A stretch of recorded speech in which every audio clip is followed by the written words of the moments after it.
اعوذ باللہ من الشیطان الرجیم بسم اللہ الرحمن الرحیم۔ حضرت عمر فاروق رضی اللہ تعالیٰ عنہ کو زخم لگ گیا، شدید زخم لگا، آپ آ گئے، بڑی زیادہ خون بہ گیا ہے، بہت سارے صحابہ آپ کے گرد جمع ہو گئے، حضرت عبداللہ ابن مسعود بھی آ گئے، تو جناب عمر رونے لگ گئے۔ اب تو رونا آتا ہی نہیں لوگوں کو۔ حضرت محی الدین ابن عربی کہا کرتے تھے جس کو پورا ہفتہ ہو گیا نا وہ طریقت کا مسافر بھی، جاگ رہے ہیں آپ حضرات؟ کہتے تھے جس کو پورا ہفتہ ہو گیا نا طریقت کا مسافر بھی ہے، پر اللہ رسول کی یاد میں رویا نہیں۔ فرماتے تھے مجھے تو اس کے ایمان پر شک ہونے لگ گیا کہ 8 دن ہو گئے اسے خیال ہی نہیں آیا۔ حضرت عمر میدان میں جس شخص کے کبھی پاؤں نہیں لڑکھڑائے، اللہ رسول کی بات آتی تھی تو دریا بہتے تھے آنسو، یہاں حال ہی کوئی نہیں، خشک جملے اور جناب موٹے موٹے تراشے ہوئے فکرے اور لفظوں کی ہیرا پھیری، اس کے علاوہ کوئی چیز نظر ہی نہیں آتی۔ حضرت عمر رونے لگے، آخری وقت ہے، تڑپ رہے ہیں، آنسو بہ رہے۔ حضرت عبداللہ ابن مسعود آ گئے، انہوں نے کہا عمر تیری ہجرت بھی بڑی باکمال تھی، تیرا اسلام قبول کرنا بھی بڑا ہی باکمال تھا، حضور بھی تجھ سے ہمیشہ راضی رہے۔ عمر تو روتا کیوں ہے یار؟ بات تو یہ ہے کہ جب تو نے خلافت سنبھالی تو پھر تیرے طریقے بھی باکمال ہی تھے، اور جب تو میدان میں اترتا تھا پھر بھی تیرے معاملات باکمال تھے، اور جب تو مال غنیمت بانٹتا تھا پھر بھی تو باکمال۔ یار ہر موقع پہ تو باکمال تھا تو جاتے دفعہ روتا کیوں ہے؟ ان کا استغفار دیکھو، ان کی توبہ دیکھو۔ حضرت عمر پھر رو پڑے، کہنے لگے عبداللہ لوگوں کو میری نیکیوں کا پتہ ہے، گناہوں کا تو نہیں نہ پتہ۔ وہ تو میں جانتا ہوں یا میرا مالک جانتا ہے نا، نیکیاں تو سب کے سامنے، پر من عالم کے من عالم جو اندر چھپے ہوئے گناہوں کے ڈھیرا وہ تو میں جانتا ہوں۔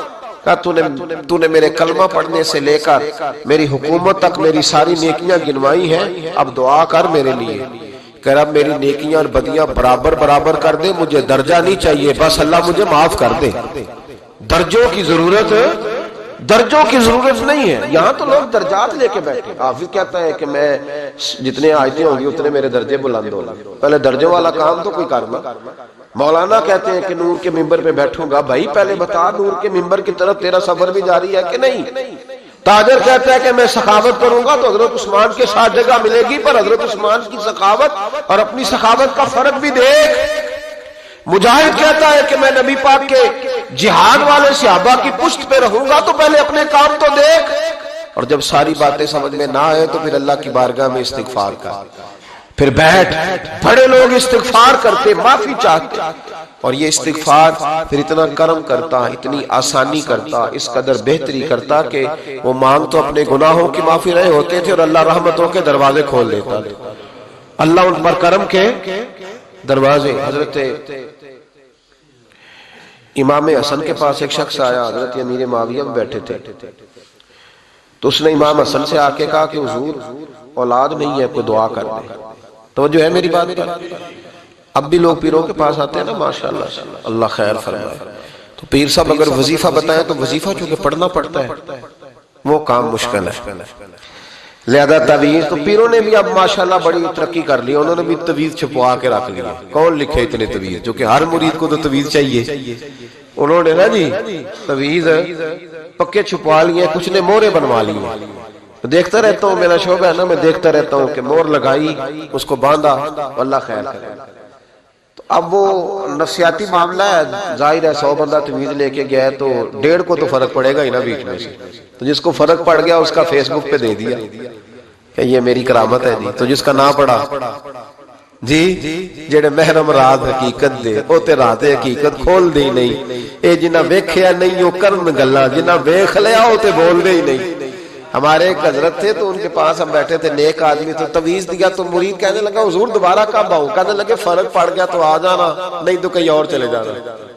اس لیے کہ شیخ عبدالعزیز دباغ رحمت اللہ علیہ کے ایک مرید نے کہیں تنقید کر دی تھوڑی سی، یہ لفظ بسنا بہت بڑے ہیں، ان کی میں تشریح نہیں کروں گا، جتنے جملے اتنی بات کر کے بیت جاؤں گا، ان کی تشریح نہیں ہو سکتی، یہ ان کی توضیح نہیں ہو سکتی، کچھ تفصیل نہیں ان کی ہو سکتی، یہ جملے بڑے، میں کوئی تشریح نہیں کروں گا۔ اس نے کہا کہ حضور فلاں فلاں فلاں فلاں جگہ مجھے پریشانی ہے آپ کے حوالے سے، تو آپ فرمانے لگے میں نے کون سا باندھا ہوا ہے، نہیں سمجھ میں بات آتی تو کہیں اور چلا جا، باندھ کے رکھا نہیں، دروازے کھلے ہوئے، کہیں اور چلا گیا، ختم ہو گئی بات۔ تنقید کرنے کی ضرورت چھٹی، اس لیے کہ وہ لوگ بت نہیں بناتے تھے کہ بس ادھر ہی پوجا کرنی ہے کہ کہیں اور نہیں جانا، یہ چھوڑے ہے نا ہمارے چکر چلا ہوا، میرے علاوہ کہیں اور نہ جانا۔ شیخ عبد الوہاب شرونی فرمایا کرتے تھے یہ تو نقص ہے تیرے اندر کا، یہ تو تیرے اندر کا نقص ہے، اگر تو قابل ہوتا تو کہتا جا سنگیا سارا زمانہ دیکھا، اگر کو میرے جیسا ملا تو چلا جانا، اور اگر میری طرح کا نہ ملا تو پھر کہیں اور جا دیکھا سارا۔ او بھائیو کیا چکر ہے، وظائف لوگ پوچھتے تھے تو ان پہ عمل کرتے تھے، وہ چیزیں فائدہ دیتی۔ حضرت امام حسن سے آ کے وظیفہ پوچھا، اس شخص نے کہا حضور اولاد کوئی نہیں تو وظیفہ بتائیں، تو آپ نے فرمایا استغفار پڑھا کر، کیا کر؟ اس نے کہا ٹھیک ہے، تو حضور پھر میں دوبارہ کب آؤں؟ تو امام حسن کہنے لگے بے اولاد ہے نا تو، استغفار کا وظیفہ بتایا نا؟ کہا ہاں۔ فرمانے لگے اب اس وقت آنا جب اللہ تجھے 10 بیٹے عطا کرے گا۔ کتنے؟ 2 4 نہیں، 10 ہی کہہ دیے۔ تو حضرت امیر معاویہ رضی اللہ تعالیٰ دیکھا، کہنے لگے حسن اتنا بڑا دعویٰ؟ آپ فرمانے لگے میں نے کہہ دیا نا تو اللہ فضل کرے گا، ہاں ہاں اللہ خیر کرے گا، خیر ہو جائے گا۔ وہ شخص کئی سالوں کے بعد آیا، کئی سالوں کے بعد، تو حضرت امیر معاویہ کو بھی ساتھ لایا، کہنے لگا حضور اللہ کے فضل سے اللہ نے 10 بیٹے عطا فرمائے، پورے 10 ہی اللہ نے دیے۔ تو حضرت امیر معاویہ کہنے لگے جناب بات تو آپ کی سچی ہو گئی، پر مجھے بھی بتائیے وظیفہ کہاں سے لیا؟ فرمانے لگے قرآن پاک سے، سورہ نوح کی 10 11 12 آیت پڑھو، اللہ فرماتے تم استغفار پڑھو، میں تمہاری بیٹوں سے بھی مدد کروں گا، مالوں سے بھی مدد کروں گا۔ تو میں نے استغفار بتائی تھی اور قرآن میرے اللہ کا ہے، رب کا وعدہ جھوٹا ہو سکتا؟ فرمایا 10 بیٹے ملنے تھے، میں نے کہہ جو دیا تھا۔ وہ میرے بھائیوں یاد رکھے استغفار اللہ کی رحمت نازل کر، ایک ہوتا ہے خوف، ایک ہوتی ہے خشیت۔ خوف والے لوگ توبہ کرتے ہیں، خشیت والے استغفار کرتے ہیں۔ ایک ہوتا ہے خوف، ایک ہوتی ہے خشیت والے استغفار کرتے ہیں۔ نبی کریم علیہ السلام نے فرمایا میں دن میں 100 مرتبہ استغفار کرتا ہوں، دن میں۔ توبہ والا کہتا ہے کہ میں بھول گیا تھا، مجھے معافی مل جائے، اور خشیت والا کہتا ہے میرا یار ناراض نہ ہو جائے، وہ استغفار ہی کرتا رہتا ہے، وہ معافی حضرت رومی نے مثال دی، فرماتے ایک عورت تھی تو بھیک مانگا کرتی تھی، ایک دن بادشاہ کے دروازے پہ بھیک مانگنے گئی تو بادشاہ کو پسند آ گئی، اس نے نکاح کر دیا۔ 20 کنیزائیں اس بی بی کے پاس تھی خدمت کرنے کے لیے، روٹی دینے کے لیے، کپڑا دینے کے لیے، لیکن وہ ہر وقت روتی رہتی، ہر وقت روتی۔ ایک سمجھدار کنیز کہنے لگی کہ ملکہ اب تیرا درجہ بہت بڑا ہے، تو ہر وقت روتی رہتی ہے، معافی مانگتی رہتی ہے ہر وقت، کون سی ایسی نعمت ہے جو تیرے پاس نہیں؟ تو وہ کہنے لگی اس لیے تو روتی ہوں۔ کیا مانا؟ کہنے لگی اس لیے روتی ہوں کہ میں اس قابل نہیں تھی جو مجھے مل گیا، کہیں میرے سر کا سائیں ناراض نہ ہو جائے، وہ کہیں بگڑ نہ جائے، مجھے پتا ہے کہ میں کیا تھی اور مجھے کہاں تک پہنچا دیا، میں روتی اس لیے ہوں کہ کبھی کہیں وہ ناراض۔ حضرت عمر اس لیے روتے تھے کہ کہیں مصطفیٰ ناراض نہ ہو جائے، حضرت ابو بکر اس لیے تڑپتے تھے کہ کہیں اللہ کا فضل روٹھ نہ جائے۔ یہ جو مولا علی اپنے کمرے میں بیٹھ کے زور زور سے استغفار پڑھتے تو اس لیے نہیں کہ بڑے پاپ تھے جن کی معاذ اللہ معافی مانگتے تھے، اس لیے کہ رب رسول کہیں ناراض نہ ہو، خشیت تھی کہ جہاں ہم پہنچے ہوئے کہیں وہاں سے واپس۔ استغفار بندے کی اللہ سے صلح کرا دیتا ہے، بندے کی رب سے صلح ہو جاتی ہے جب استغفار۔ دیکھیں نا بڑی سادی سی بات ہے کہ 2 بھائی ناراض ہو تو بڑا کہتا ہے اس نے میری بے ادبی بڑی کی، تو چھوٹا اگر پاس آ جائے اور پیر پکڑ لے کہ چل یار معاف کر دے، تیرا بھائی نہیں۔ پتہ کیا ہوتا ہے؟ صرف معافی نہیں ملتی، ہاں ہاں صرف معافی نہیں، چھوٹے نے بے ادبی کر دی، بڑے کو تکلیف ہوئی، بات جب آگے بڑھی نا تو بڑے نے شکوہ کیا، جب لوگوں نے چھوٹے کو سمجھایا تو چھوٹا جب معافی مانگتا، ادھر دیکھو میری طرف، جب چھوٹا معافی مانگتا ہے نا اٹھ کے جاتا ہے اور بڑے کے پیر پکڑتا ہے تو میرا معاف نہیں کرتا، بڑا رو بھی پڑتا ہے، بڑا رو بھی پڑتا ہے، اور وہ کہتا ہے کہ وہ میں اور تم اماں کے پاس اکٹھے بیٹھتے، ایک باپ کی موٹر سائیکل پہ اکٹھے بیٹھتے، تو تیرا اور میرا رشتہ یار تو نے یہ کیوں؟ وہ جو آنسو نکلتے ہیں نا وہ درد ہوتا ہے، وہ کیف ہوتا ہے، وہ سوز ہوتا ہے، وہ لذت ہوتی ہے، وہ پیار ہوتا ہے۔ رب کہتا ہے تو معافی مانگ، انہو کان غفارا، تو معافی مانگ، میں تجھے معاف بھی کروں گا، تیرے اوپر رحمت بھی فرماؤں گا، تیرے اوپر کرم نوازی بھی کروں گا، تجھے نواز دوں گا، تجھے عطا کروں گا۔ حضرت موسیٰ کلیم اللہ علیہ السلام کا زمانہ مبارکہ تھا، قحط پڑ گیا، بارش نہیں ہوتی۔ ہم لوگ نا اب تو خیر ہمارے پاکستان میں تو ٹیبل ٹاک ہوتی ہے، ٹاک شو ہوتے ہیں، ہمارے ہاں تو پتہ کیا جاتا ہے کہ بارش ہو کیوں نہیں رہی، پھر اس پہ یہ ہوتا ہے کہ دھواں بڑا چڑھ گیا ہے، حالات بڑے خراب ہیں، فلاں ایسے ہو گیا، قحط کا ہم تو اسباب تلاش کرتے رہتے ہیں، فوق بہت زیادہ ہے، فلاں چیز ایسے ہے، فلاں چیز ایسے، اب تو یہ تلاش کرتے رہتے ہیں۔ وہ لوگ یوں نہیں کرتے تھے، وہ سیدھے جا کے مصلوں پہ بیٹھتے تھے، اس لیے کہ وہ کہتے تھے جب رب چاہتا ہے تو پھر کوئی چیز کسی چیز کو روک سکتی، وہ سیدھے مصلے پہ بیٹھتے۔ اعلیٰ حضرت فاضل بریلوی رحمۃ اللہ علیہ کے پاس ایک مولانا محمد حسین آئے، وہ فلکیات کے بڑے ماہر تھے، تو اعلیٰ حضرت نے فرمایا ذرا ستاروں کا حساب لگا کے دکھاؤ بارش کب ہوگی، کہنے لگا پورا مہینہ تو نہیں ہوگی۔ تو اعلیٰ حضرت رحمۃ اللہ علیہ فرمانے لگے کہو کہ میرا علم کہتا ہے مہینہ نہیں ہوگی، اللہ چاہے تو ابھی ہو سکتی ہے۔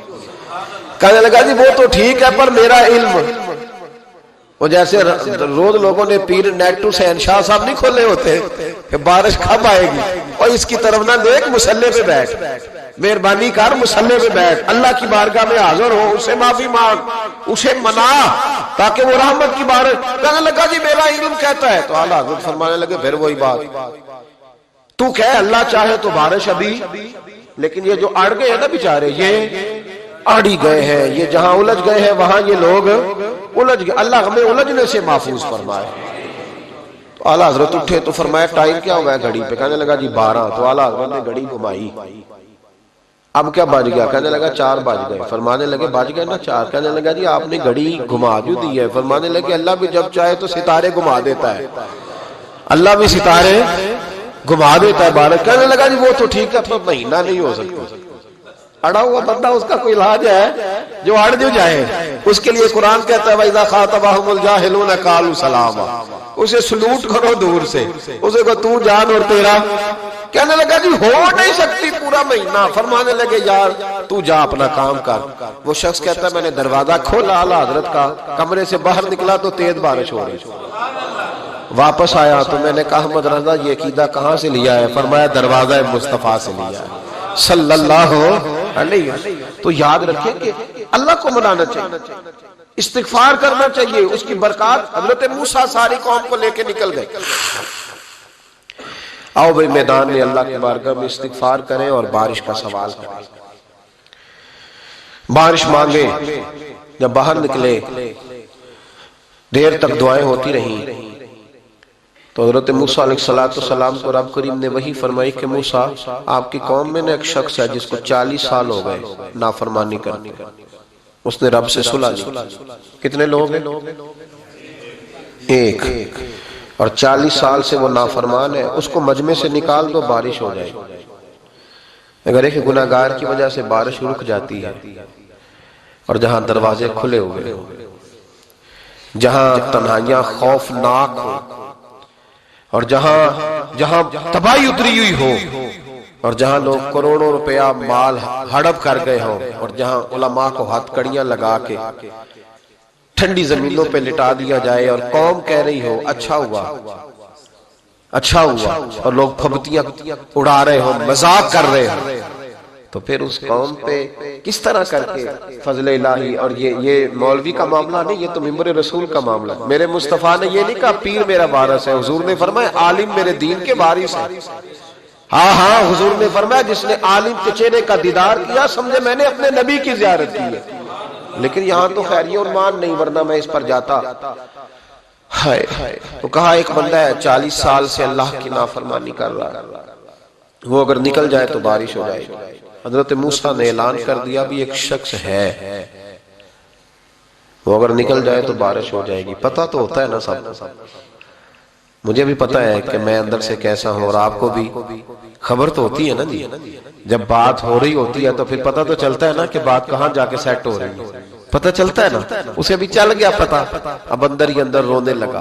اور دیکھو امام رازی اور امام غزالی دونوں نے لکھا ہے کہ اس درد سے رویا، اس درد سے کہ ادھر والے کو بھی پتہ نہ چل جائے، مجمع کے اندر کھڑا ہے، اور ادھر والے کو بھی استغفار دیکھو، ادھر والے کو پتہ نہ چل جائے اور ادھر والے کو بھی کہیں ہجوم میں غم میں بھی توہین نے ضبط غم نہ ہوئی، ہم اس احتیاط سے روئے کہ آنکھ نم نہ ہوئی۔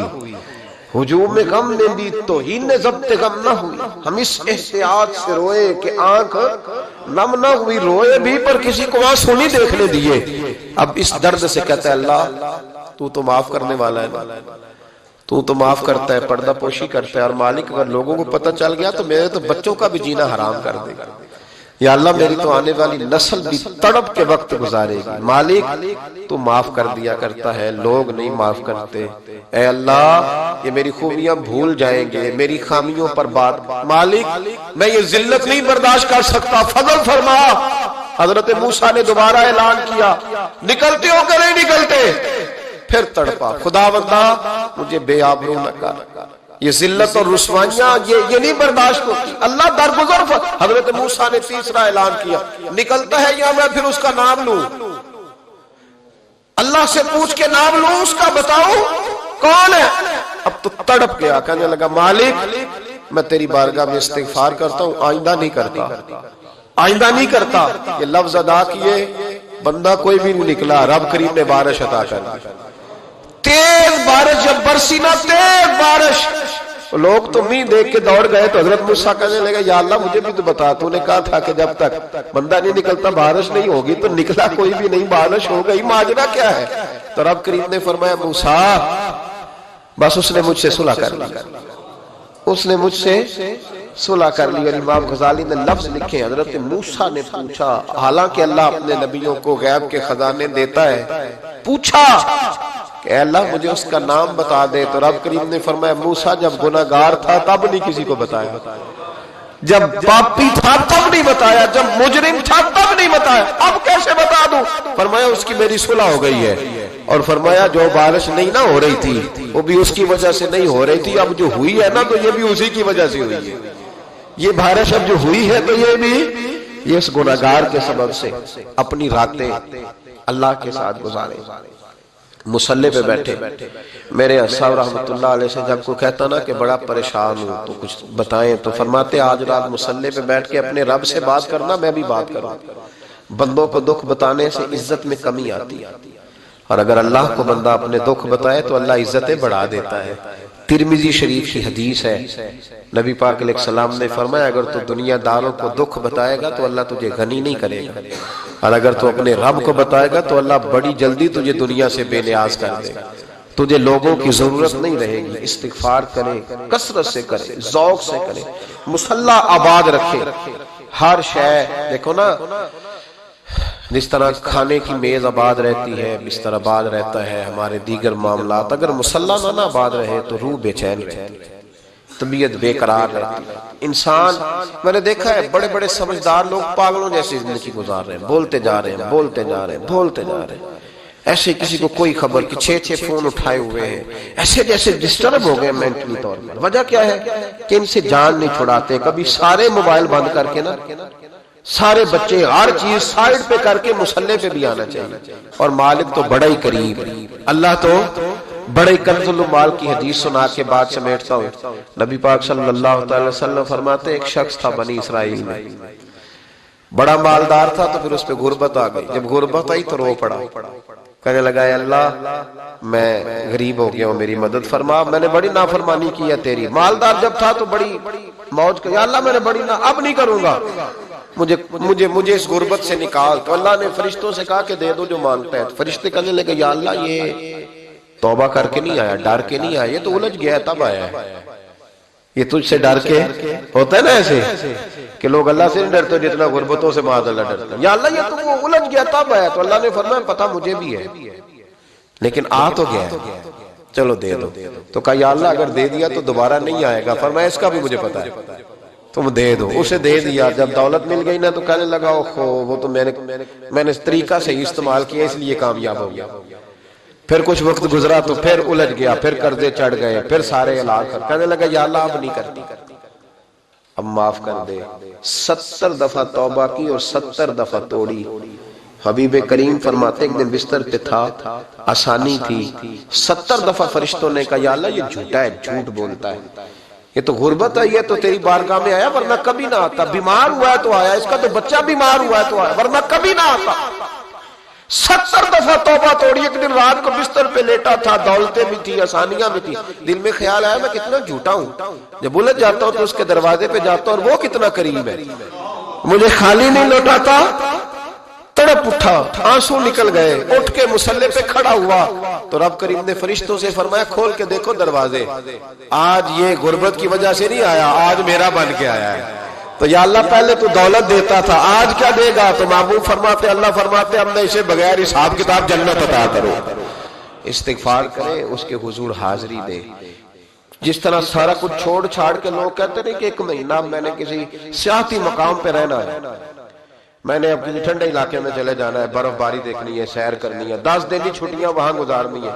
چلو 7 چھٹیاں وہاں گزار لو، 3 دن اپنے اللہ کے ساتھ گزارو. روزے رکھو، دن کو رات کو قرآن شریف پڑھو، تلاوت، کچھ وقت دو اللہ کے ساتھ حضور پر درود و سلام بھیجنے کے لیے، نبی پاک کی نعت کے لیے، اذکار کے لیے، بزرگوں کے لیے.